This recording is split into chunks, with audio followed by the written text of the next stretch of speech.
Ready? আসসালামু আলাইকুম। আশা করি সকলেই ভালো আছেন। দেওয়ান স্যানিটারির পক্ষ থেকে সবাইকে স্বাগতম আর কিছু বলছি। এই আপনাদের মাঝে নতুন একটা বিশেষ জিনিস নিয়ে আসলাম।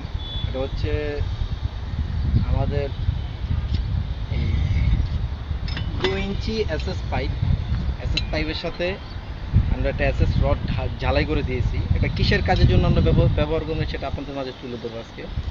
আমাদের মূলত যে পানির ট্যাঙ্কি থাকে ছাদে বহুতলা ভবনের, এই পানির ট্যাঙ্কিতে অনেকে আমরা পাইপ দিয়ে থাকি, পাইপ রেখে থাকি ঢালাই দেওয়ার আগে, ঢালাই দেওয়ার আগ মুহূর্তে।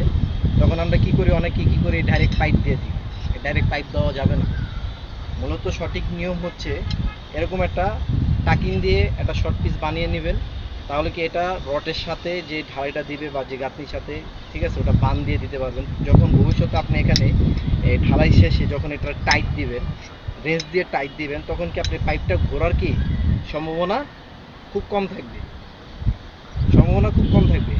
যারা নতুন যারা কাজ করতেছেন বা যারা নতুন ভবন করতেছেন, তারা যারা মালিকের উদ্দেশ্যে করে বলছি, সবাই চেষ্টা করবেন যে এরকমভাবে আপনার টাঙ্কিতে পাইপটা দেওয়ার জন্য। তাহলে কি আপনার জিনিসটা স্ট্রং হবে এবং কি ভালো হবে, ভবিষ্যতে লিকেজের থেকে আপনারা মুক্ত পাবেন। তা আমার কথা সবাই বুঝতে পারছেন। তো এগুলো ভিডিও শেষ করতেছি। আসসালাম।